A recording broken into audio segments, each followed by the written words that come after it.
been asked to move on already. I'll have to wait for them to come out again. Hello, sir. Good afternoon to you. Hope you're well.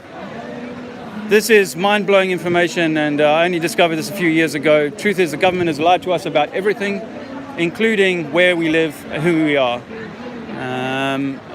Once we discovered that the Earth was flat, we realized we needed to come out and start telling people that their control masters have denied them the truth about this world that we live on and why we're here and what we're doing. So that's my reason for being here. Have you heard that the Earth is flat before? This is the first time you've come across it? Mind-blowing.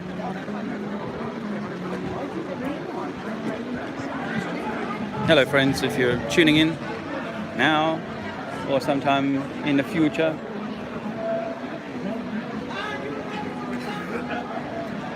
I've done a little bit of marking on the walkway here.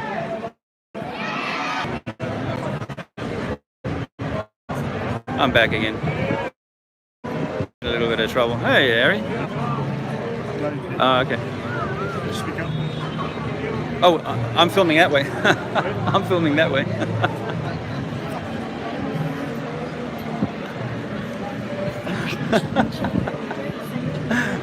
Oh, you're bugging me. Hey, let me stand there for you 5 minutes. Hey, a lady just came out and said we can't be here because this is their property. But I'll wait for them to come again. I don't know how it's their property. Is this their property? Yeah, again, it's bullshit. Oh, we'll just take it a bit forward then, away from the building. Yeah, we might have to do that. But I've seen a guy over there who's got that NASA hairstyle. I just want to go and film him quickly.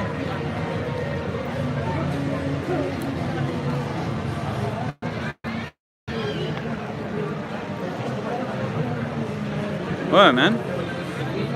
Hey, brother.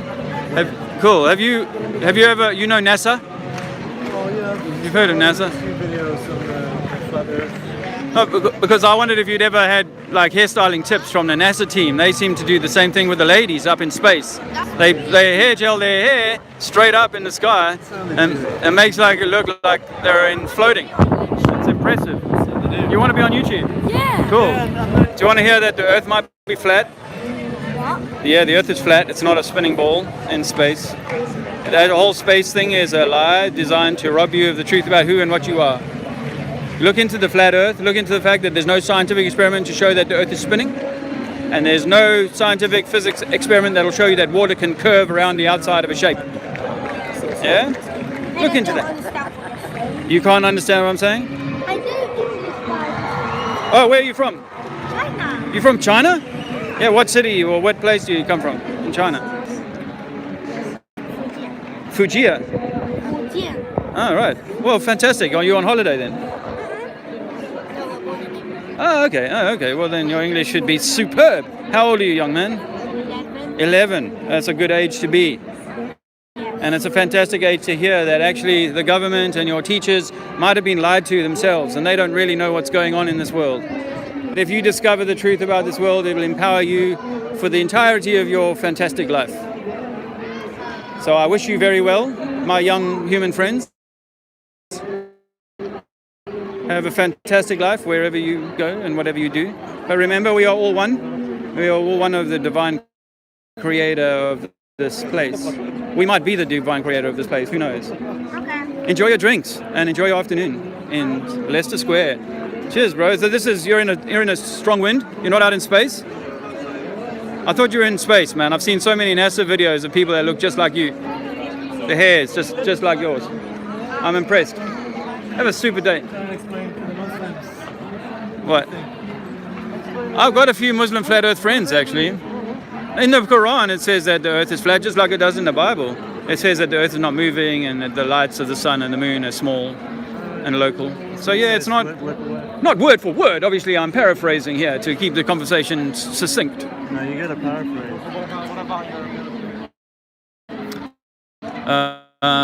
But yeah, I mean, obviously, everybody wants to cling to their belief system, even in the Christian faith. You know, people are, we discover that the church has lied to us the whole way through, but they want to hang on to their Christian faith. When I say to them, actually, what if you're the Christ yourself, and you're the Savior you've been waiting for? And the government and the controlling masters want you to never know that, because then that way they will have you enslave yourself, get on bended knee and beg to some idol, some deity, whether it be this Muslim one or the Christian one or any other. The science one, that's another one. Neil deGrasse Tyson and all his girlfriends. Bill Nye and Cox. You know Cox? Brian Cox, yeah. Not the penis, no. Yeah. Oh, the actor. Yes. The Yorkshire actor. That's the one. Yeah. Brian Connolly. Sorry about the signal issues.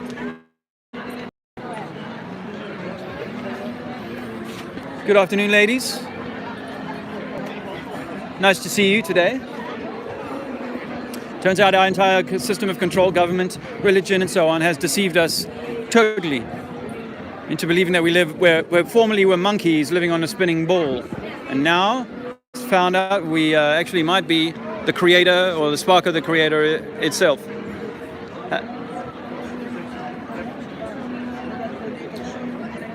All the best.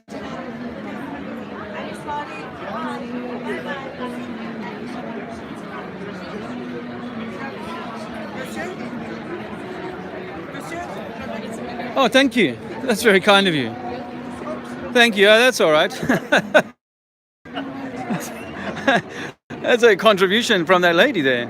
I was joking about her. She gave us a fiver. She's Well, I don't know. She's French. So, yeah, possibly. Yeah. Well,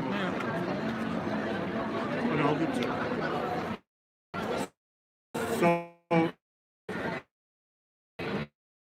what happened there?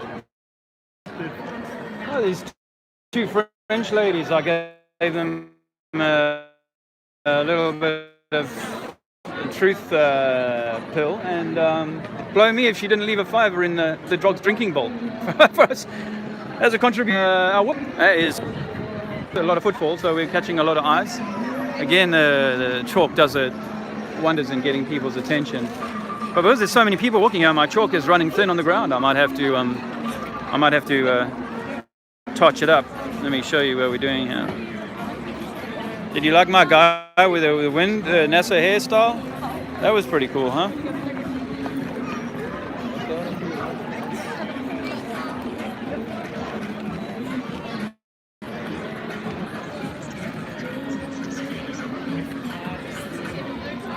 Gravity is magic.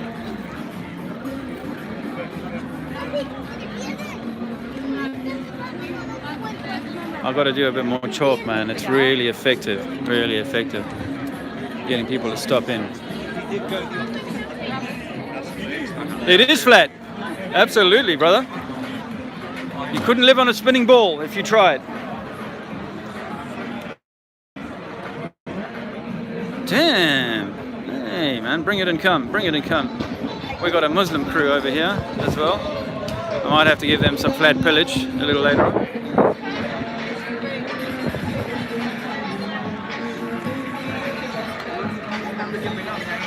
I was being a bit contentious with this one, but not many people will be able to even read it. Look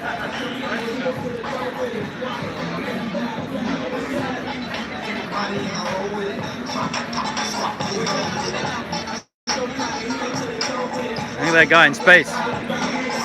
His head's in space, and the rest of him is a microgravity, micro vacuum.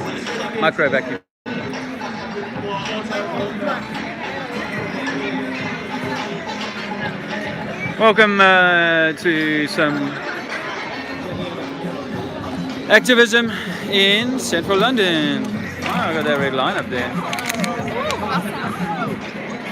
Maybe my phone's about to die, battery-wise. Maybe I need to put a charger on. Filming a guy filming. A little presentation for them. I'll get me a little bit more chalk. And a battery. 1 second, guys.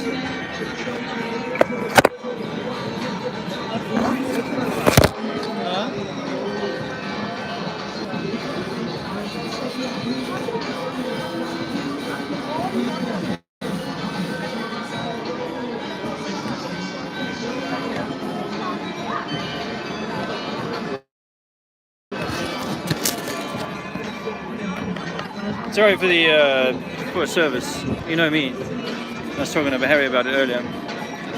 I'm not about the service so much. Very.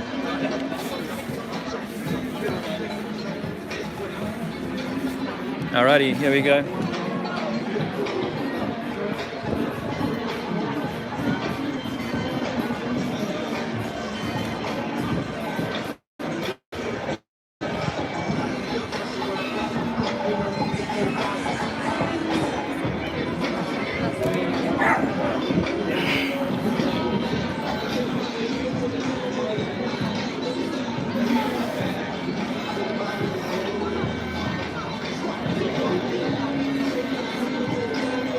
Fakes.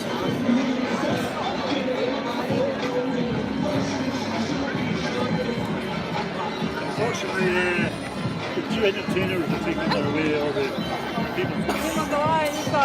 Oh, they'll keep. Well.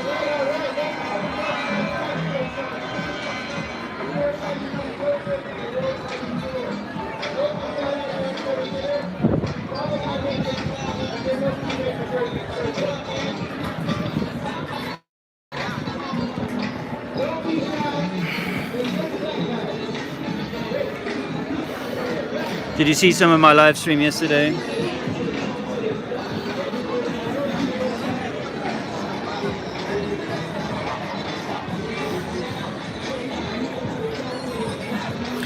Did you see some of my live stream yesterday, guys? Because I was explaining a little bit about where I've been and what my thinking is about various things.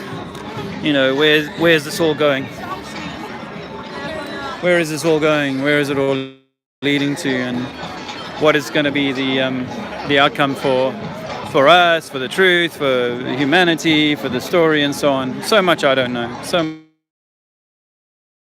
much but I'm to discover these things, you know.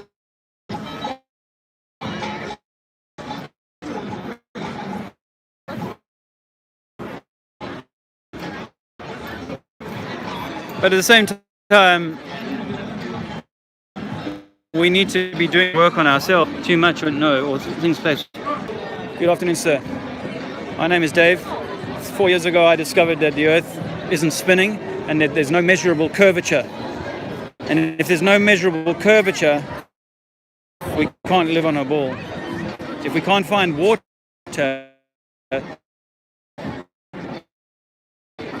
bending around a shape to form a ball, then we can't be living on a ball, because the physics of 20%, our Earth is like a big Lake Victoria with rocks in the middle that we call continent. We first taught that it was a ball. South African.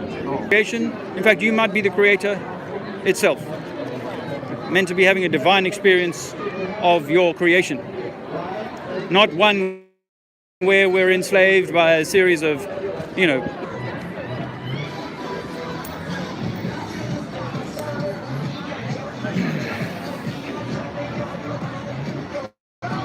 we shouldn't mouth breathe. That's good for you. And vice versa. And it stirs the air up, it refreshes it and gives it more power. And obviously it's... This before, I was a little slow on the troll. There was a troll in the house. Hey, brother. You know? All right. How long you known? Yeah, all right. Well done, you. This will be a bright young lady then. She'll get to know the truth from early. Super. All the best to you, man. How about that? How about that? He's known 3-4 years. So, well, you know, it's getting out. A couple of you, 2, 3, 4 people, get out and have some conversations with people. Yes, you're going to get a few trolls. And it might even in whether or not people take this information home and do something with it. They can hide from it all they like. But I'm motivated to do the right thing by humanity, and that is to kind of speak some truth, man. Game. This looks like a line of attack.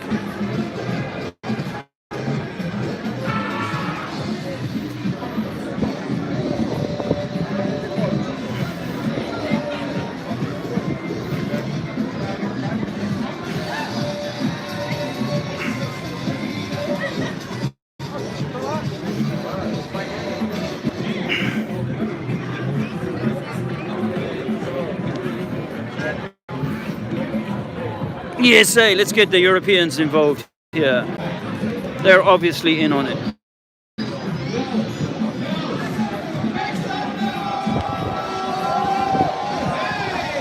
That works quite well with the yellow, huh? Sorry about the excitement behind me. Part of the entertainment for today.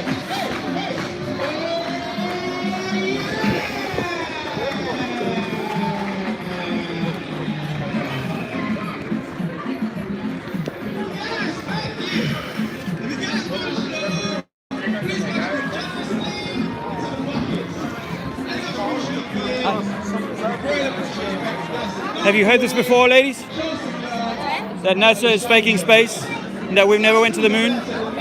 Yep. If you look into a documentary called A Funny Thing Happened on the Way to the Moon by a guy called Bart Chabrel, you'll see interviews with the astronauts, you'll see footage that you've never seen before that'll make you go, no way, they never got there. And if they couldn't get there 50 years ago, or if they could get there 50 years ago, how come billionaires don't go out there on their weekend trips now in the modern world? Sorry?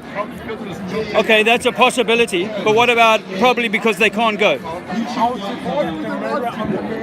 How did they get the mirror? That's a good question. This guy asked me the question, how do they get the mirror on the moon? And what do? They shoot the laser on it, right? So they shoot a laser 250,000 miles, and then that laser reflects back, right? And a machine, because the human eye can't detect it, a machine tells us that it's received a signal back, right? Did you know that the American military have a laser as a weapon, and as far as it can shoot, 100 miles. The most powerful laser the military have, 100 miles. But we're meant to believe that NASA has that one that can do 500,000 miles and reflect off a mirror. See, that's science fiction. Well, you're sort of allowing certain. Okay. What evidence do you have of that other than? Okay. Well, there's no logic in that. Scientifically.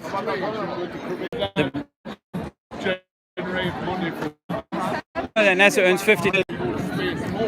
Obviously, if it's costing them $50 debt, it's too expensive to keep going.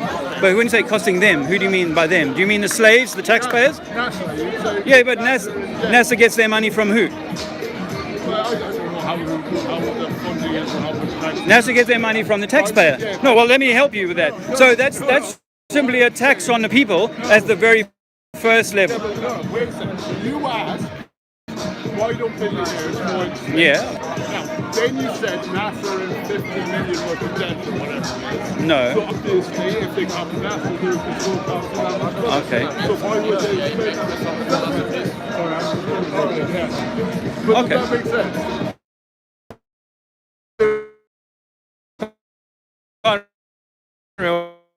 Why so shocking here? Yeah. But the point is, all right, even if they're lying, what difference will make our day-to-day life? Well, what if I said to you, if I said that if you lived on a spinning ball, you were simply a lucky strike, an evolution. Those are the two differences. That's it. Okay, we've just skipped from. You've just skipped from me giving you something fantastical. See, there's a huge difference between being a lucky evolutionary sort of ant that became a monkey, right, and then a human, right? That's the one story. The other story is that there is a creator, and it created you, or you created this for your own enjoyment. That's the difference. But in the curvature, can I ask you what the formula is? Formula for curvature? All right. Well, most people don't, but they believe it without knowing it. Yeah, because there's pictures. NASA's lying to us. That's what I'm saying to you. NASA's fudging it, faking it. Well, if they're faking all these travel... Yes. Wonder they're in debt. Well, they're not in debt. The taxpayer will bail them out all the time. The taxpayer pays for it. I really will agree to disagree. All right, brother. All the best to you, man.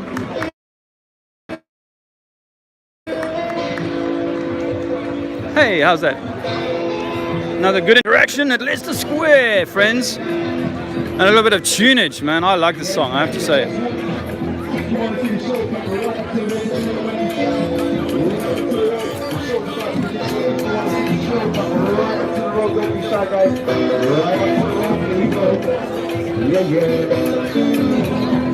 Mercy.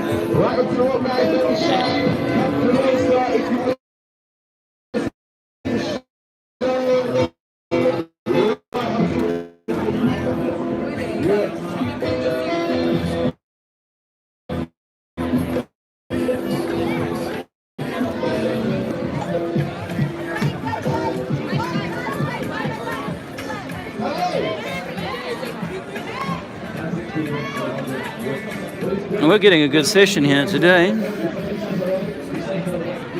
We're in the centre of London, the heart of the system. Earth is flat.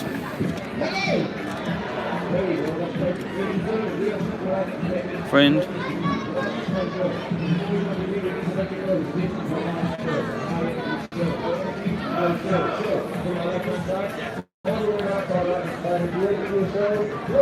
See this? Have you seen this? I actually read it before. Oh, have you? And have you looked into it before today, or is it the first time you come across it? I have heard it before. You don't believe it, of course. Most people don't. It took me quite a while to kind of look into the details. I would have to investigate it further to believe. Well, that's fair enough, because everything we've been taught to believe is that we live on some giant spinning ball, and the best scientific minds in the world are focused on clarifying that for us all the time. I used to be in that cult up until the age of about 46. And then I discovered that the formula for curvature is 8 inches in the mile squared. 8 inches in the mile squared means that by 100 miles, you've got thousands of feet of curvature, actually, you know? Like a few thousand feet of curvature should be there, meaning that I shouldn't be able to see most islands, most mountains at 100 miles. But the world record photograph at 200 miles, 250 miles, shows shows an island off in the sunset at 250 miles. That's a matter of fact. So that doesn't work on, I mean, people say, oh, maybe the Earth is just much bigger than that formula you've just given me. Well, that's the formula given to us by mainstream maths and science. It says 225,000 miles circumference. That's your formula for the first 1,000 miles at least. I would have to look at it. Not that good at math. That was not my subject at school. That's all right, man. That's all right. And if you believe it, do it. Cheers, Brian.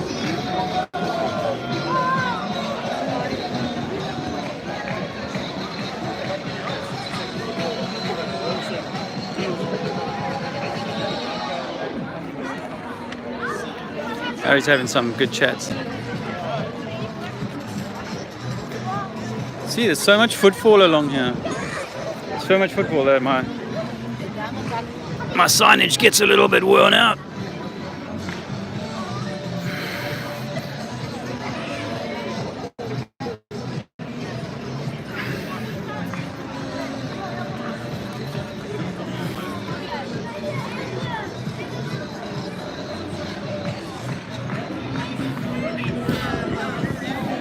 Hope you're having a good Sunday.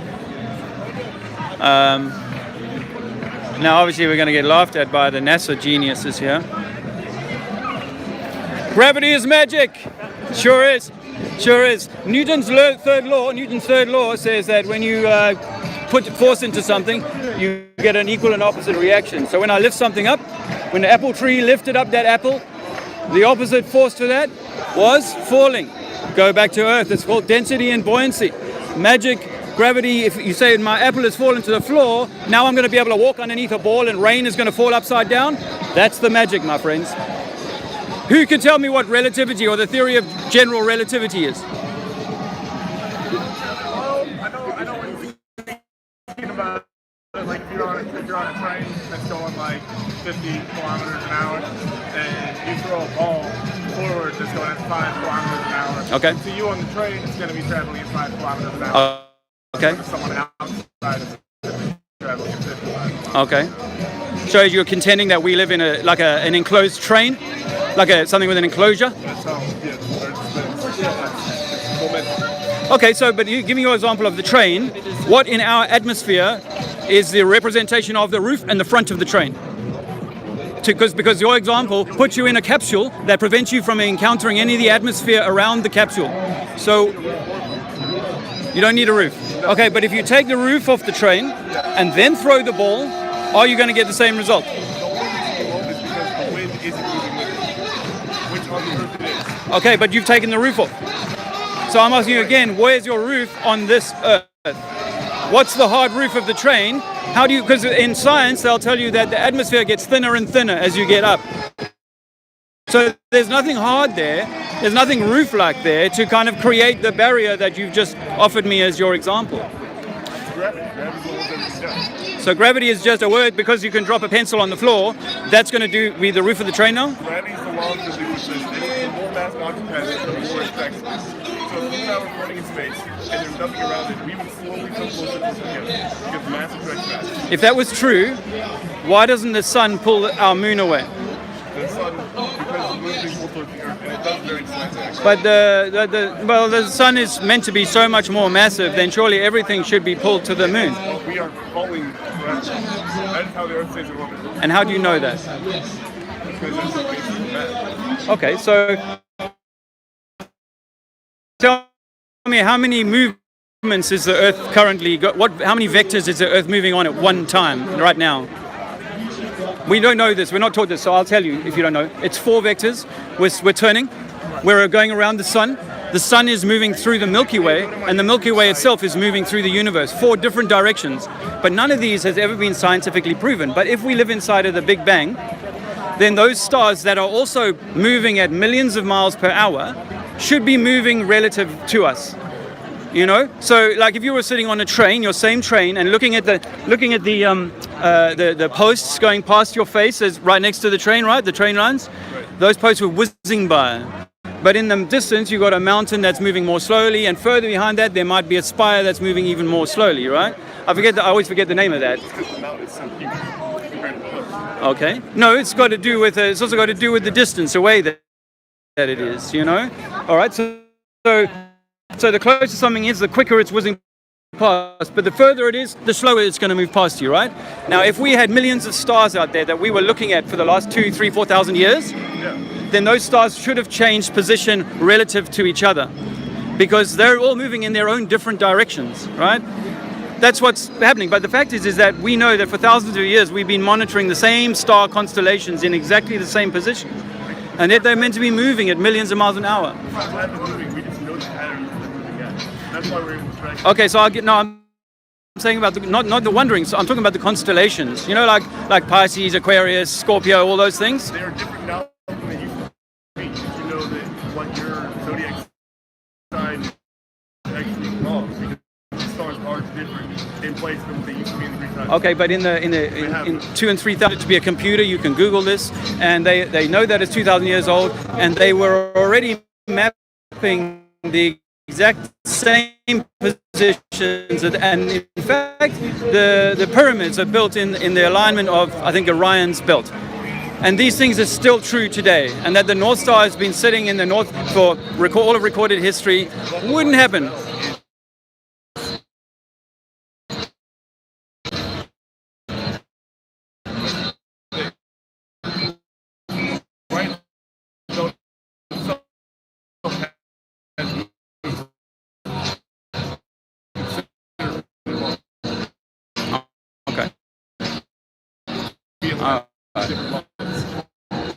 Well, I mean, these things. There's thing. I think is it that about air pressure? And here's another thought for you guys: if we're spinning at 1,000 miles per hour at the equator, is the air current at 100 miles higher moving faster than that, or is it slower than that and getting retarded? Think about that, and think about what. Motion might stay in motion. Yes, So unless acted on. Motion needs a force to act on it. Yeah. Therefore, the air needs to balance to move it. So when it starts moving, it wants to stay in motion. Did you know that? It moves everything. And now after thousands of years, we have an atmosphere that moves. So just the spinning of it. So in the 6,000 miles from the equator to the North Pole, you've got a retardation of the air mass of 1,000 miles in total. That's faster than the speed of sound, by the way. So you would have, if that were true, you would have wind shear, or if a plane were flying from the from the north to the south, that plane would have to fly and then make allowance for the fact that the wind, or the air body of air, is moving at 1,000 miles or 800 miles an hour. Plane trails travel in curves. Okay. Okay, so, all right, let's continue that stream of logic then. If that's true, that the body of air is moving at 1,000 miles an hour at the equator, when a plane takes off at the equator and flies into that moving body of mass, does it have to fly at 1,000 plus 500 miles an hour? Or is it actually losing speed at 500 miles minus per hour because it can only do 500 miles in a 1,000 mile an hour wind? Like you said, it's a law of relativity. The plane already has the inertia, so it's in terms of like what you're pointing on reference is the Earth, in which case it's moving zero and standing still and it's 1,000 miles per hour it's moving. So if it was landing on a moving Earth, would the pilot have to make an allowance all the time, sort of moving the plane westward or eastward rather, to allow for the spin of the Earth? Or would he just simply land as though the runway is not moving, no matter whether he's landing north, east, or...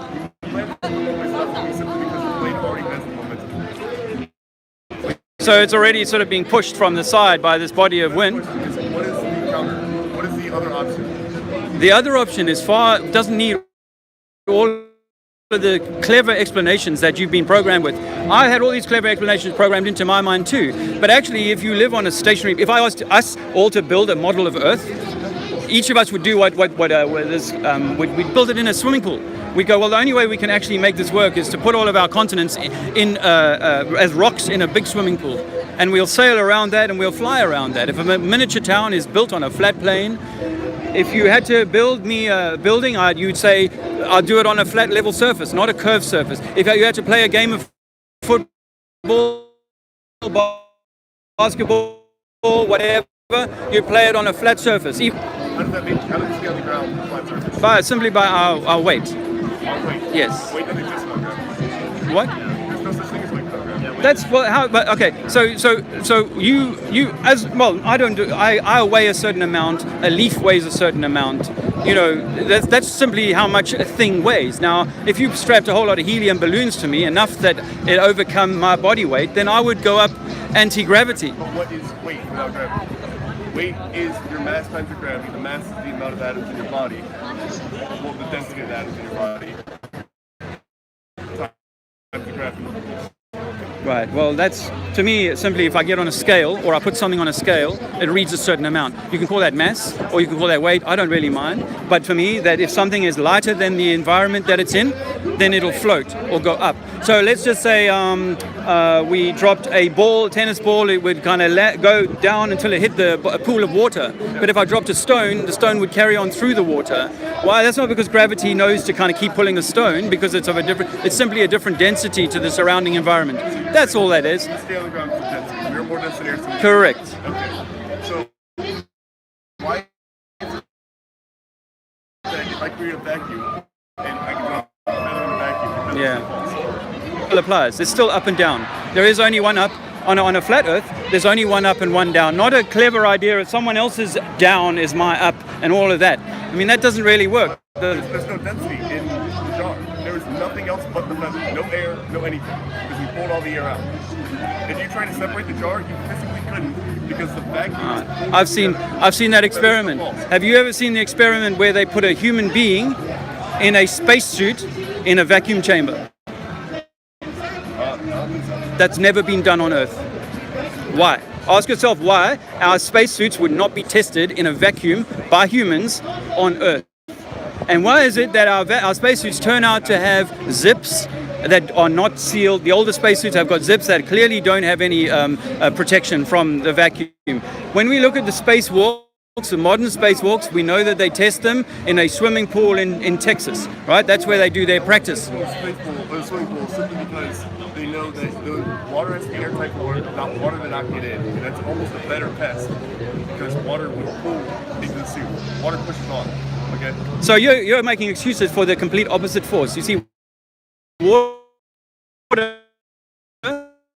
underwater is a pressing force. whereas vacuum is a pulling force. So incorrect.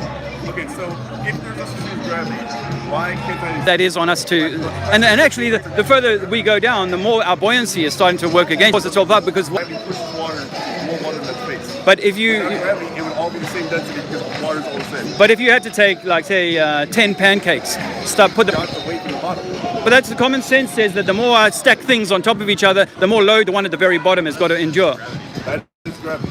Or it could simply be that it could simply be the weight of things, and that yes, if I change the density of the surrounding environment, like let's say I had these things and I let water in, they'd start floating all of a sudden against gravity. That's simply because there's more buoyant force than there is. Right, so we're talking about buoyancy and density. And actually, before gravity was invented 100 years ago, everyone understood that things go up or down based on their natural density or buoyancy within a certain situation, a certain medium. For the Big Bang, what's the alternative to how the Earth got here? What happens with all that? If it weren't for the Big Bang. Yeah, like how the Earth get here? What sustains it? Okay, so I used to be like anti-God, anti-religion, anti-all of that stuff, right? And I was proper into science. But when I was into science and pushing the Big Bang and evolution, I didn't know anything about who Charles Darwin really was and what their agenda was. If you look into eugenics and Charles Darwin's family and so on, you'll understand a bit more about them. But when it comes to the Big Bang, that was invented by the Catholic Church. Did you know that? So, all three of us are Christians. Wow. Yes. All right. Okay. So you should know that at 13 years old, I told my preacher that the Bible is a flat earth book. Because before I'd ever heard about flat earth, other than what I've been taught in school about ancient people, dumb people used to think that the earth is flat, I read some 200 verses in the Bible that suggest that the earth is not moving, that the sun and the moon are small, and they come after the earth and not before, which is what your heliocentric science would have you. I don't understand. That's because people back then didn't know what we know now. Have you looked around at some of the buildings in the UK, like some of the massive castles and cathedrals, right? They claim that these are 600, 700, 800 years old, these, all right? So the people who built those have got skills that we don't have today. We have the skills. We do not.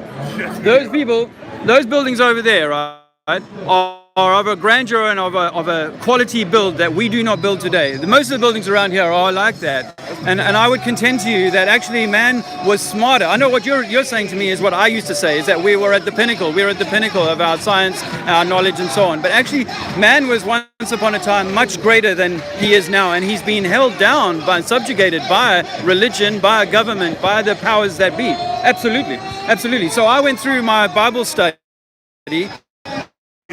Assertion, statement nowadays, 40 are more advanced than certain houses, correct? Yeah. What's the evidence to support that? Well, I mean, basically that we build these are hundreds of years old, some of these buildings, right? Yeah. And they've been standing proud for all that time. Most modern structures are Lego put together with steel and what have you. It's just, if you think about it, if you took the computer and the crane out of the mix, we couldn't build shit today. We couldn't build squat today. But these guys had no crane. And the crane. Sorry? We built the computer and the crane. We built the computer. And the crane. Okay, yeah, but the point didn't have that technology. And yet they were able to build that stuff. I am very confident with the right tools, all three of us could build or do the math in that building. But we don't build like that today, whether you want to admit it or not. These are grand buildings with much higher floors and so on. There's evidence that the Smithsonian Society institution has been hiding giant bones of people that are much bigger, 10 foot, 11 foot, 12 foot Americans. So we know that people were actually once upon a time much bigger, which is why these buildings are of a much grander stature for people that were much taller than us. As a 6'9" person, I can tell you. The doors are tiny. I'll tell you why. This is going to blow your mind. But the doors are tiny but you're looking at the ground floor, and the ground floor has been sunken under some mud. That we actually have had a mud flood in the last 200 years, and this is easy to evidence. You walk around here and see how many windows are below the street level. Have you noticed that? No, but there's plenty of buildings that just be like, that used to be the front door. We're in a Big Bang. That applies. Then there's the water business, the business of water when we let it settle. To satellites that NASA is using helium balloons, anti-gravity devices to take their payload up and sit it above Kansas or wherever the satellite is meant to work. We cannot put things up into the thermosphere. NASA admit themselves they can't go past the Van Allen radiation belt. I know this is really subjective for me. Yeah. Like, when I was a kid, when I spoke to the weather project, Yes. we watched the weather and we Yeah. had it recorded. Yes. And when it got to the very People that are flat earthers and they want to put a camera up there, because most cameras that go up either are GoPro lenses, which kind of create a roundness out of the like they did with the Red Bull jump. They use GoPro cameras that make everything look round. The other thing is that when I look at some of this footage, as the horizon goes over the center point of the camera, everything's straight. But as it yaws up and down, so the horizon flexes both U and N, up and down. So that's not enough. But you know, people will say, no, all the way down on the ground, you can see a ship going over the curve. But mainstream science will say, in Neil deGrasse Tyson's on record saying that even the Red Bull jump wasn't high enough to see Earth's curve. You have to go much higher than that, which is nonsense. I registered captain and sailed several times, and you can see Okay. So what distance does a ship of 2 meters high go over the horizon? I don't check the distance. I just want Okay. to see the horizon. So, but if it was true that we lived on a marble, on an almost perfect sphere, right? But let's just say, I mean, it's got to be, when you look at the blue marble photograph that NASA create for you, you see a round thing, right? Right, let's just call that a marble like they do. And if it's a marble, then it's got to be curving at a certain distance from your observer position all the time, particularly if you're on water. It's almost going to be the same amount all the time, right? So you would think that we would say, listen, if a ship's at 10 miles away and it's 10 meters high, we won't be able to see it. But the fact is that on a clear day you will see it, and on a rainy day you won't see it. And you'll say, oh, that's it, it's already gone over the curve. So what we've been doing is we've been taking powerful cameras down to the beach, and as we see the ship go away, we pick up the powerful camera and zoom, back it comes into view. Or go up 10 stories to a hotel on the beach, and boom, the ship comes back into view. So we're talking about perspective, not curvature. Yeah, right there you just proved curvature. How? The height, you have to go to a higher point to see something over curve. It's called perspective. No, okay, so now let's go back to what the point I wanted to make then. If it's curving like we're living on a basketball, yeah, then what is the measurement of that curvature? I don't know the exact number, but I know we've known that for thousands of years. Galileo, like the people who you said were smart enough to know these beautiful buildings, Yeah. already figured that out and knew decided to expect that. But why don't we all know it? Why is it that really? It should be one of the most known things, is what is the curvature on this earth? Okay, but if we live on a ball, which is a magical feat all by itself, because we can't prove that in a physics lab, we can't show that in a science lab, can we? Have you ever seen that modeled, like other than a paper mache where they stuck things on the underside, or CGI? So you can't model it, but you believe it, right? So we should know for sure that there's a certain amount of curvature. And let me tell you what it is, because you don't know. And I didn't know until 4 years ago. And when I heard it, and I went back home and spent a few weeks working it out and going, as a shipping man, I would spend a lot of time my dad's a pilot, ship pilot, right? So I spent a lot of time down at the sea. Then I went through a lot of images in my mind and said, if it's 8 inches per mile squared, then over 10 miles, it's 800 inches. 800 inches is over 10 foot, 6 foot, 8 foot, something like that, right? So, or maybe more, because 10 inches, 12 inches is 1 foot. So 800 inches is more like 60 foot. 60 foot over 10 miles. You should lose most ships. But actually, the American military have got a laser that they use for targeting ships at 80 miles away. They can paint it. Sorry. An experiment where they took a ship and they shot like a really powerful laser pointer out from it. Yeah. And you can look and you see the laser pointer the dot on the other end drop something I don't remember the exact, but it dropped. All right. So we know that when we fire a laser, we get scatter. The laser will scatter. So I accept that. And we've been trying to do laser tests over 10 miles, 20 miles, things like that. And it's difficult because of the amount of scatter that you get. But the point I want to make is, I think that we say all of these things. We say, that happens because gravity. Gravity, remember, is simply the apple fell on a guy's head. That doesn't mean that light bends. That doesn't mean that light bends. And there's a photograph, you can go to Lake Michigan and see Chicago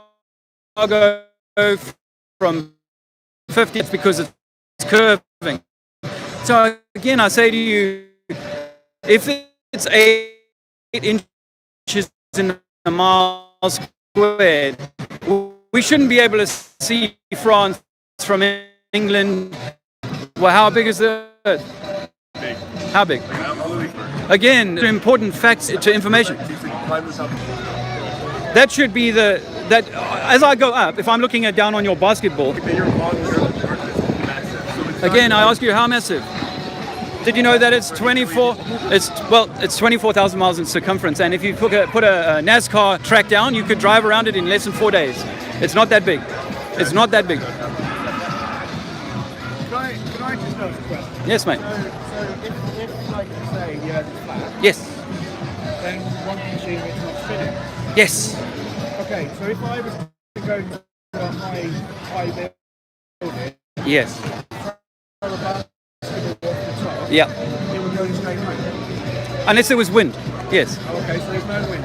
It will go in a straight line. Assuming no wind on the day. Yeah. No, Yeah. it won't, because I've seen videos on YouTube of a basketball going like that. Really? So if there's no spin, what's causing it to go like If the Earth was spinning, then a guy at the end of the day who operates one of those cranes, he'd come back in the morning and find the weight of his crane swinging because it would have picked up the same force that you're talking about. I've never seen that. I've never seen in real life when I drop something. I've never allowed for. guys that do like trick shots with basketballs and they go on high buildings Okay. and throw them into basketball hoops. Like, Yes.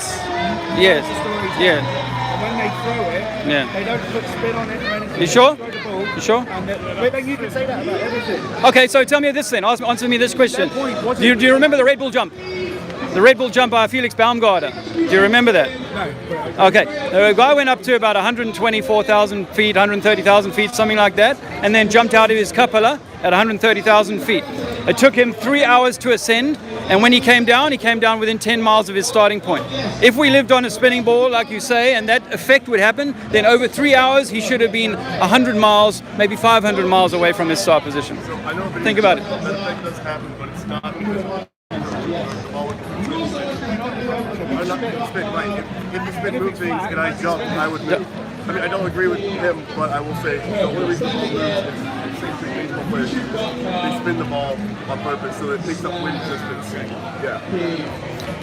I mean, if science could prove that the Earth was spinning, they'd be standing here, scientists would be standing here and saying, look at this experiment. But I'll give you the Sagnac experiment, Michelson and Morley, yes, the Michelson-Morley experiment, Airy's failure. Now, George Airy was the astronomer royal in the 1800s, and he came up with an experiment using his telescope that would prove once and for all that whether it was the Earth moving or the stars moving. And he proved that it was the stars moving, so they buried it and called it Airy's failure. Have you ever seen a pendulum in circles? Yes. You notice how the pendulum does move? Yes, I understand that.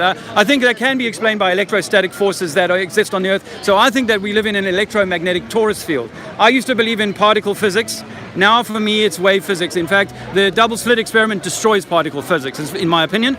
But I believe in wave experiment science. Why? Because I saw through a DMT experience that we're not in a material world, that this is all a wave form. And so doing research into electromagnetism and into ferrocells and how a ferrocell works, you can see exactly how an apple is formed as a torus field, and that the Earth might well be a giant apple torus field, so a ball if you like, but we live on the center plane of this electrical torus field. We're a tiny little microcosm going around in this electromagnetic or electrostatic ether that used to exist up until Einstein banished the ether because relativity couldn't stand alongside of the ether. So they banished the turning ether, the electromagnetic ether, as Nikola Tesla told us, if they're hiding from you the truth about free energy. That actually there is free energy, abundant energy in everything, but they would have us believe this material, atomic science that has got us enslaved, along with the religions and so on. Why would they lie to us about the science? So I've spent several years. Do you believe that a man walked on water and was born of a virgin? I've just come from church, so yes. Oh yeah, of course you do. Oh, you do. You do. Do you believe that? That is Jesus. Yeah. Okay. And do you also believe that a man called Muhammad came after him as a prophet and said, no, he's not the son of God, he was a prophet just like me? Do you believe that? He said that, but I don't believe it. You don't believe that? He said it. You I don't. don't believe it's correct. Okay, so, but a billion Muslims believe that. Yes. And many Muslim teachers go around teaching young children that as truth. Would you agree? Yes. Right.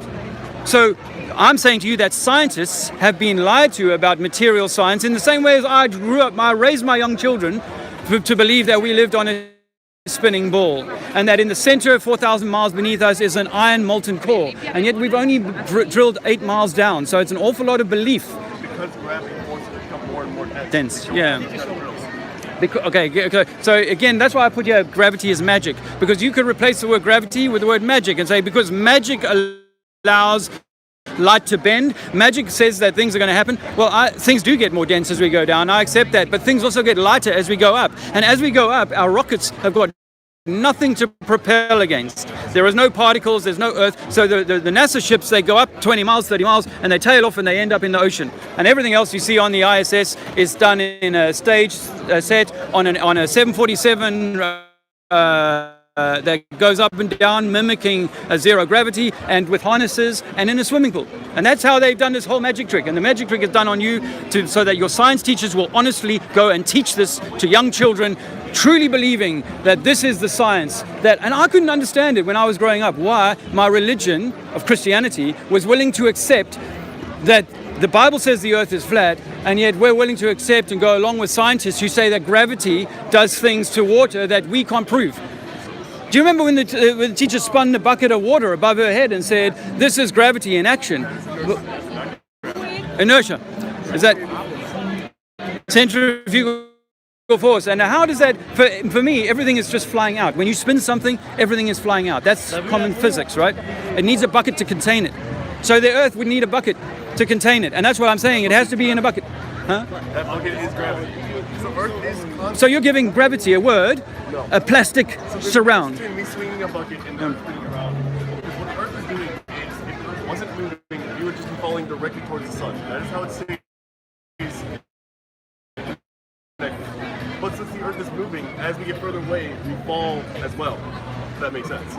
Well, I said earlier on, we're moving in 4 different directions. So actually everything's sort of, it's this idea that our satellites can track all of this different movement. You know, they say they're moving 17,000 miles an hour around the thing. But this ISS, we never saw it being built. We never saw it being tested. The same with the moon landings. We never saw the moon lander successfully tested on Earth. And then they go 250,000 miles and say, trust us, we've been there and we managed to land this thing that we couldn't handle on Earth. Right. I do love enjoying debating. I'm not like walking away, not saying it's not me who actually knows results. Just me stating something that really bothers me. You are using the idea of magic to break down our arguments, and then you're returning to Christianity without any explanation behind it. Like, as a Christian, I am very bothered by other Christians who don't use science to back up Christianity. I am only a Christian because of science at this point. I was a Christian, but I'm not a Christian. You're not a Christian. I'm not a Christian, brother. You know why? Where does this come from? Do you know why? Well, because there is a creator. That doesn't deny a creator. There's absolutely a higher power here. Absolutely. I believe in that with all of my being. I know that there is no death. I know that we are infinite beings of love, of light, of some awesome creator. I don't claim no team. I don't claim no club. I'm a human expression of the Most High, our God, our Creator, right? Now, if there's a Jesus, and it's you. Well, I mean, let's just say, like in nature, we have nature. Let's call our nature. This environment is the entire ether, is the entire force that we can tap into. Yes, absolutely. But I think that God created us in His or her image. We are the creator, or we are the divine spark of the creator. And the story about Jesus is the story about you and how you can be the higher being that the creator always designed, or you always intended for yourself to be. But on this earth, at this time, we've been deceived by so many organizations, so many structures of power, of government and control, that we have no idea who we are. So we give it away. There are so many motives. I could list them all. My friend here will say it's all about the money. Some people say it's simply about controlling a large sheep farm. But for me, it's about stealing our divinity. It's actually about stealing our divinity. And I went through a lot of Christian Bible study as a kid, a lot of Christian Bible study. But why would any human being that's not want to steal that from us? Some people say, like you guys all relate to the devil, right? The idea of a devil. Now, in an electromagnetic universe, there is a negative and a positive. There's there's a constant yin and yang cycle of the negative, inherit the earth, spirituality, Yes. New Age, you mean? Yeah, well, I mean, not necessarily New Age, it's just a term that... Spirituality, yeah, I mean, I think that we are the Trinity, right? We are the mind, body, and soul. And I know, like in Christianity, you say the Father, the Son, and the Holy Ghost.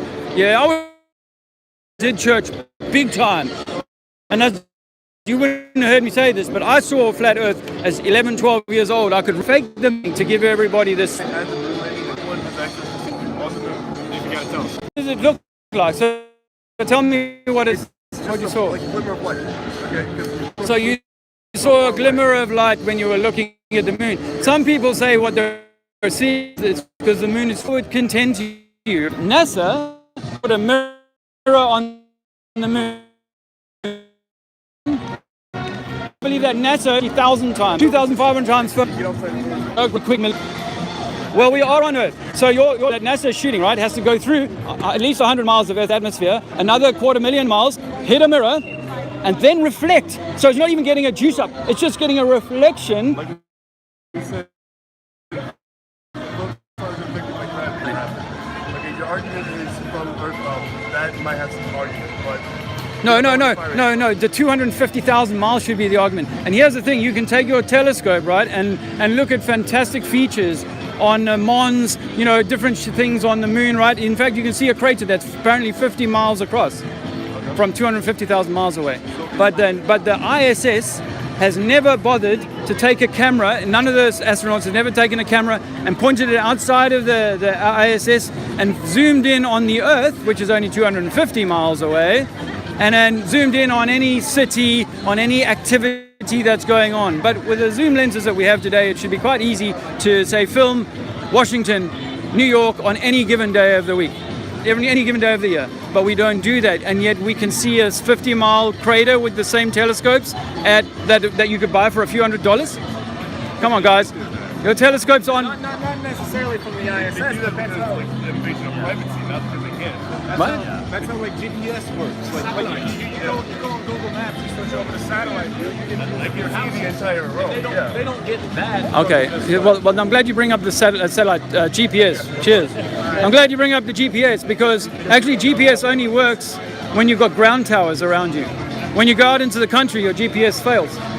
When you go away from the cities where there's lots of towers, why is it when you go away from a city? Why is it when you go away from a city that your signal fails you? And yet, if you're in a satellite, right? It's satellite, then it shouldn't have any trouble seeing you. Thank you, brother. So, in the 80s, cell phones used to give you cancer. Remember this? You give you what? Cancer. They still give you cancer, bro. Cell phones with serious, like, Well, they still give you cancer. just for not even nowhere near as fast. It's not even problem. You know why? Why? Because phones back then used to give out so much more radiation. They used a higher frequency radio wave. But they're not satellite phones, are they? To solve that, now instead we are sending our radio waves to a tower. That tower is sending out a giant amount of radiation. So no one's hurt by that radiation. Okay, well, you're not going to hear me, but I would just want to say this. It's ground-based. It's all, because before there was GPS on your phone, there was a thing called LoRaN, which was a ground-based ship-to-ship kind of system that they use for locating ships around the world, long before there were these so-called satellites. So no, it's all done by ground-based towers, which is why when you go away from the city, your signal fails you. You're on a motorway, your signal fails you. Why? It shouldn't be if it was a satellite. Anyway, it's common sense. You guys should know this, that 90-odd% of all satellite computer traffic is done through ground-based cables, not satellites. That's the industry admit that. 99% of their traffic is through the undersea cables. That's a fact. You can check this out. That's simply because it's just more efficient. Okay. So one day hopefully you'll see this. My channel is called Trinity 4. You'll realize that all you're doing is making excuses for. I'm giving you like logical kind of arguments here. So, Yeah, 2015, I had to start unpicking. I'm 51 right now. So I had to start unpicking all of 46. This doesn't work. When you see these so-called satellites from a tethered balloon, you realize you're being lied to by NASA, by your government for sure. Did you know that 9/11 was done by the government and not the Muslims? Did you know that?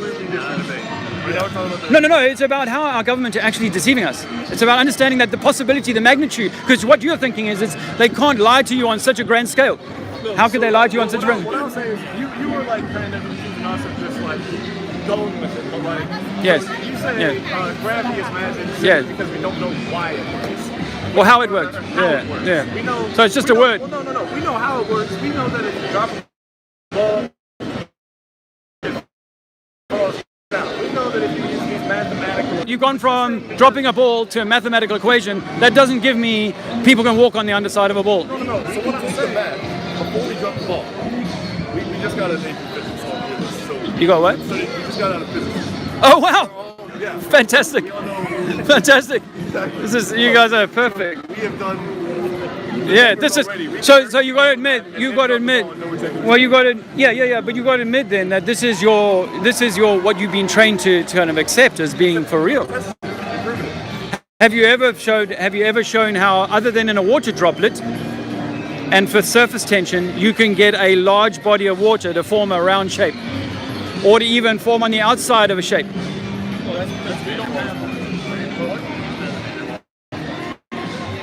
That might be Van der Waals. I don't know. Like, we don't have that. Like, that's on such a large scale that we can't do that in a high school lab. So why can't you see, because I could give you a small scale swimming pool and like a lake. There's my evidence of how water physics work, right, as being level.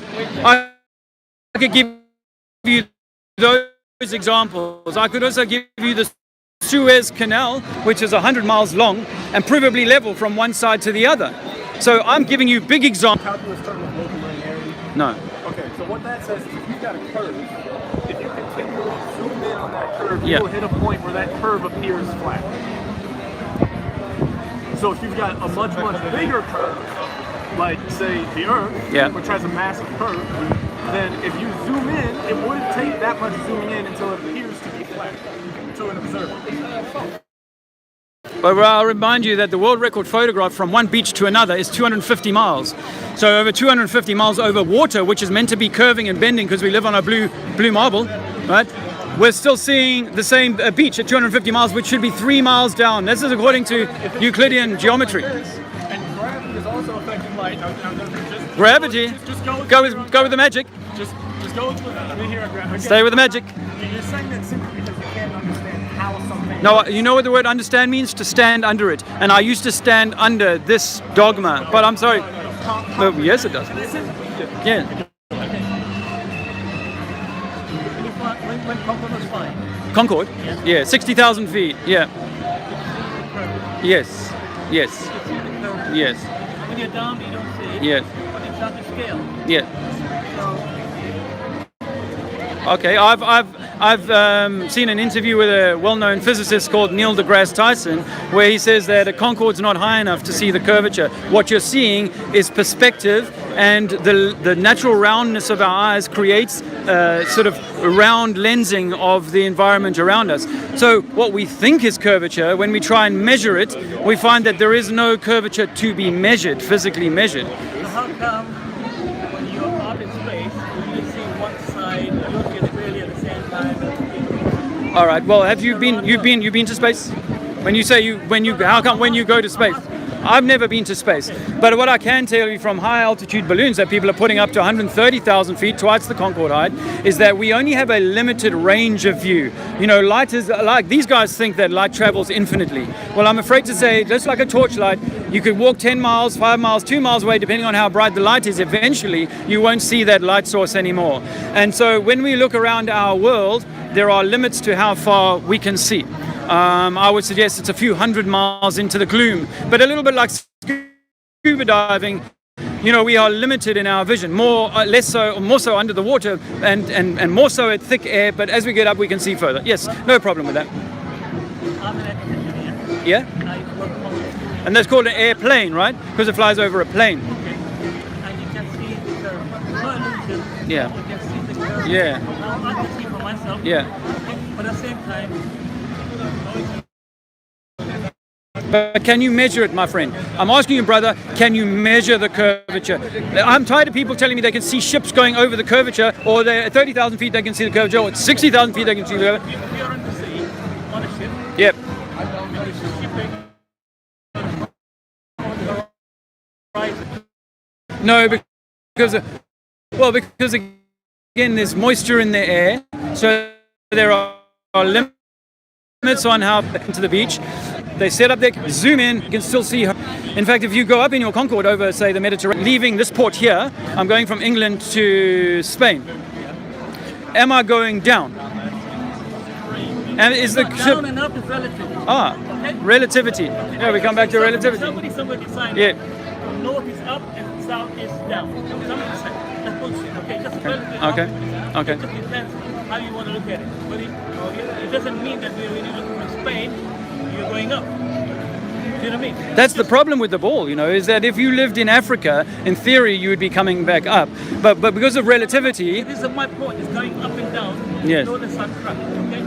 What I'm trying to say is that this north and south is all divided a few hundred south cities ago. What is up? What's down? What is up?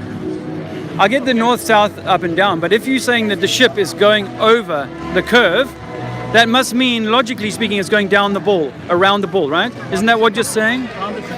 It's going, yes, it's going down around the ball. It's just carrying on. It's either, Around. okay, okay. And you can only when it goes over your line of sight. you follow So it. let's just say I'm in England and I'm going to France. Is the harbour in France lower than my starting position in England, or is it at the same level? You can see Calais from Dover. Correct. And do you know that if we lived on a bull, well, do you know what the formula? 2 miles. So that was 15 miles, and if really powerful binoculars, maybe 20 miles. You know that? You have a very powerful telescope. Yes, yes. You only see when it goes over the horizon. All this stuff about moisture, whatever, I do understand that. Yeah, But there comes a point, yeah. the curvature, that's a fact.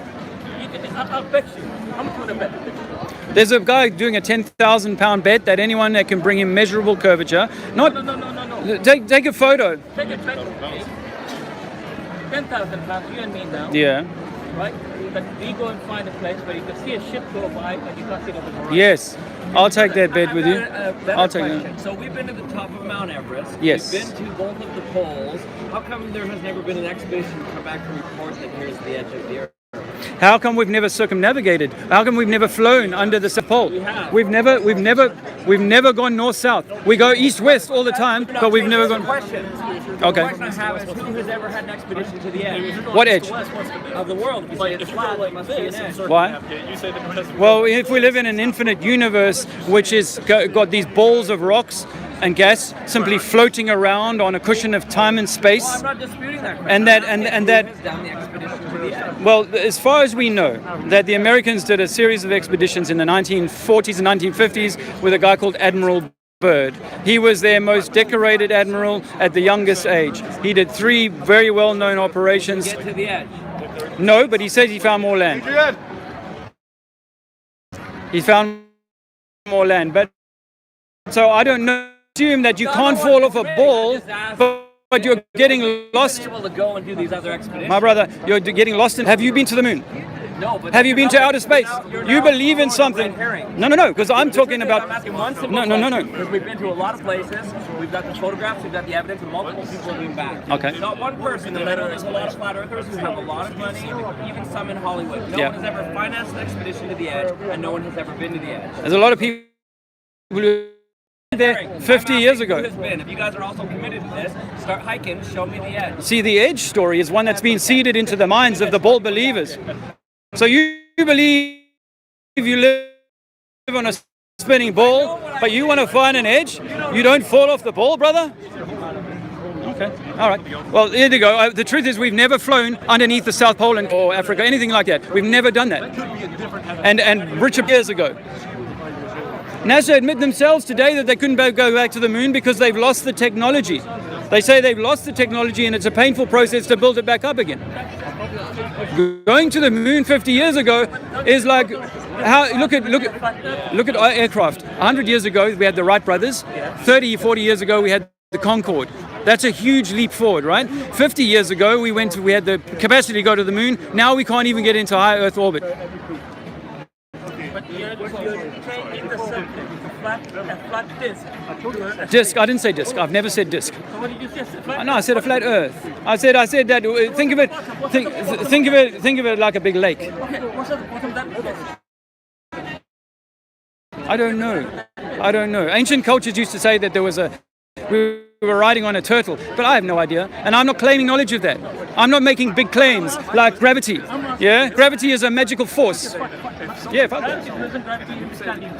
No, that's density. Density and buoyancy were all we needed before gravity was invented. No, that's not true. Really? No, because of a word. Because an apple, when the apple got lifted off the ground by the tree and then dropped, had a force imparted into it by its lifting. Right? That's not gravity or anti-gravity. Because I'm heavier than the surrounding environment. Why do I float in the water? Because I'm lighter than the water, than the displacement of that water. Is water, have you found water to be curving on the surface, any large body of water? It's not the scale. It's not the scale. What is the scale? How big is the Earth? How big is the Earth? Sorry? How much? See, we don't know, brother. You're arguing for something that you don't actually know. The truth is that it's 24,900 miles in circumference, 4,000 miles to the core. We've drilled 8 miles of that 4,000 miles, but we teach our children, as I did, that there's a molten core creating a magnetic force. Now we've discovered in science that when you heat up metal, it loses all magnetism. So for one, we've never been down there. And two, the idea that magnetism has been created by a spinning molten ball, made up. Whenever you throw them up there. Yes. But I've imparted force to it, haven't I? If I leave it down like this, gravity's not going to keep crushing it. But I know, yes. But if I put a helium balloon on it, if I put some helium on it, it will go up. So helium balloon is an anti-gravity device, as is an apple tree. Helium has a less density than anything around it. Sorry? Has less density. My brother, you just answered the question. Depending on the volume. Yes. Depending on the volume. Yes. Depending on the volume of helium. Okay. Yes. And that's what satellites are. Satellites are helium balloons with the satellite payload beneath it. We do not go into outer space. Outer space is a fabrication. It's been made up by science fiction writers in the 1920s and 1930s. Absolutely. You've never been there, but you take the word of Freemasons, secret society members, military members, that they've been there. I'm just trying to give you... My brother, if you can't see that water is level, that sea is level, that's why we say water level and sea level. Depending on the scale where you are. Where you're standing on the earth. Well, what you're not able to answer to yourself is that if the ship is leaving you here and going down to your friend over there, yeah, he's got to either be at the same level on a sea level, or he's going to be lower than you on a ball.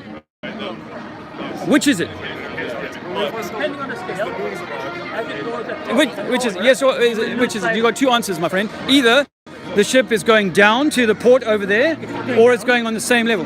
So it's saying on sea level. It's going over. The level is down to your perspective and the scale you're standing on. It depends on where you are to see this horizon. Because it's horizon, the world is flat. The word horizontal kind of means level, you know, and every body of water, every pool of water, every lake of water on Earth is horizontal or level with every other. Here, everything is flat. Yes? You see, it's flat up here, right? Okay, pretty much, yeah. If you go a bit higher and further away, you will see the curve.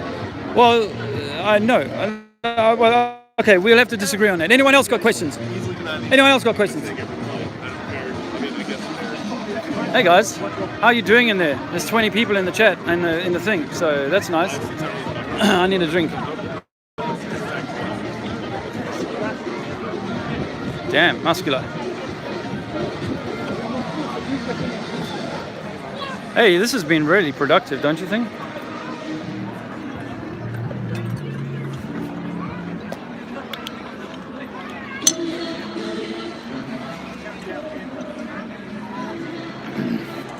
Go distilled.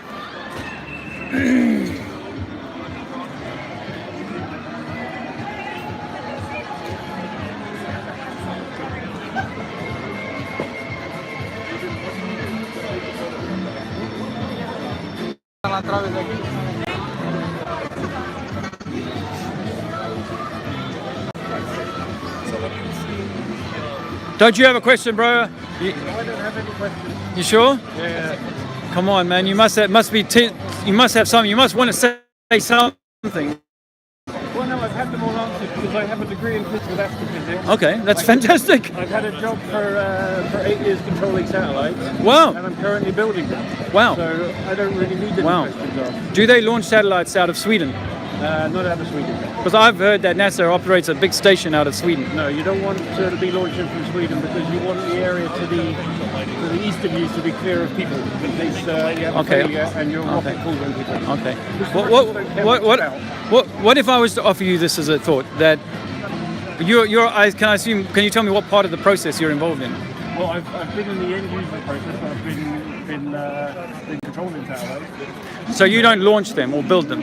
Well, now I'm also working for Airbus to build a rover that's going to go to Mars. Really? That's fantastic. Well, congratulations for that. But obviously what we're saying is that Mars is simply a light in the sky and that the moon landings were absolutely faked and that we can't actually get into anything up to about 100 miles. Our rockets don't go that high. And so what they do is they build these satellites. Genuine satellite engineers build genuine satellites. And then what they do is they launch them out of Alaska and places, the Antarctic, places like that. They launch them on helium balloons. And then they go and sit in like what they call a geosynchronous orbit. That for me is far easier to do than get a satellite to spin around the Earth and stay in a geosynchronous orbit with the 4 vectors of movement that the Earth is currently going through. You put a lot of fancy words in there, but have demonstrated just a lack of understanding, and I don't want to be offensive. That's all right. But a lack of understanding of high school physics. Okay. Or a negation or a rejection of high school physics, because a lot of high school physics, like I've said now, gravity I was taught as a kid, as were you, is that an apple fell on a guy's head. And then he's like, what pulled that down? Gravity. Well, what about if it was just simply the density and that the joint between the apple and the tree was gave up and so it fell down? That doesn't then allow for water to fall upside down. And you've got a little bit of the story of the discovery of gravity. There are experiments that demonstrably show that mass has an attractive force. And there are which one would you cite? you can have really great big massive lumps of metal, and then on a very, very well sort of balanced spindle where it's the thing of turn right at the force. You have 2 sort of test masses, and you can move them away from the larger mass in an evacuated chamber and isolated as much as you possibly can from the external world, and isolated from the magnetic field. You can make them out of rock so that you don't have any static electricity that might also be an attractive force. And you will, over time, watch these masses move back together. You've seen it? You've seen it? Measurable experiments. You've seen it? That can be done. You've seen it? I've seen the papers that have been published. Yeah, me too. I've seen the papers, but I've never seen the experiment. And I've never, in the real world, got any sense that a massive mountain, for example, has some sort of attractive force to insects that are going nearby. It's too small, but you're asking me to believe you that 2 little lead balls are going to show that same force. That you're just... I think comes along with the sort of... Because from what I understand, and tell me if I'm wrong, yes. Your argument boils down to a simple argument of I don't see it. That water is level? Well, no, And that scientifically we've never proven any curve, any spin. So in other words, I don't see it. I don't see what? You don't see the curvature. Yes, I can measure the curvature. I might be able to think I see it when I see a ship. When I say see it, I mean Measure it, because you're obviously into science, and proper science should be measurable, demonstrable, repeatable, right? There you go. So how do you measure the curvature? Well, if you take the noon shadows, Yeah, erect a really great big post, yeah, and you can scan and you can measure how long that shadow is. yes, You can have a buddy who promises to do it at exactly the same time of day, yeah, 10,000 miles away. yeah. He will measure. It's live. There's only 20 or 30 people watching.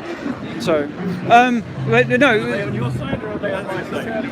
they're on my side. Mostly. I'm a guy who's in 2015, 2016, I got involved in a lot of arguments online with people who didn't want to see that there was that we've been lied to about the ball. Like a guy who although I'm out here arguing with people or trying to suggest to people that they've been lied to, in the main, my YouTube channel is for people who already know that it's flat, and they were like, okay, so what else is true? What else do we need to know? Because once you realize that the Earth is flat, then everything else that you've ever learned, every history that you've ever been taught, pretty much everything that you know about material science or particle science needs to get thrown out the window. And of course, obviously, if you've studied that, you're going to want to do that. I understand that. I respect that. But I'm saying that I had an experience that showed me that actually we're not atoms. We're actually a wave. This is like a magnetic universe that we're in, and that the ether. A magnetic universe that we're in, and that the ether that Nikola Tesla believed in says is real. The ether is a real thing, and it's an energy source that we should be tapping into, but we're not able to because we've been lied to about where we are, what we are, and the capacities of this world. So rather than being some sort of lucky strike that's hanging on and hoping for no meteor strikes or whatever to wipe us out, actually we turn out to be the able to deal with quite easily things like things that you'd be able to recognise 10 of something. If I threw 10 balls up in the air, you'd be able to estimate there's about 10 balls there. Yeah. If I threw up 50, you might struggle to say 40. Yeah. 50. Yeah. If Yeah. I threw up 10 million, Yeah. you'd have no chance. Yeah. Good. The human being is not able in everyday life to deal with the super large numbers and the super small numbers. And the thing is, and I think the problem for science in communicating these ideas to your community is that most of their numbers are based in very, very large numbers and very, very small numbers. And it is simply impossible for you to sort of randomly imagine that. I would admit that if you put a million tennis balls in front of me, I would struggle to estimate that there's about a million there. Okay. I could be off by factors of tens and hundreds. Depending on your my ability to estimate it. but if you've been doing it a few times, you might get better at estimating, right? If I said to you, let me do it to you 5 times, and each time as you estimate it, I will tell you how many you were there. So with the human's ability to compute, I'd say, oh yeah, that's about 3 times more than the last time. Then you said it was a million last time, so I'm going to say it's about 3 million. You go, no, 2.5 million. Well, that's not too bad, is it? So no, you know what happens to you, my friend, is that I'm a 50-year-old man, and let me tell you that when I went through science and they told me that you're on a spinning ball and you can't feel it, I gave up my true sense of my power, my true sense of my ability to sense. A good scientist should want to measure. Point of view will always accept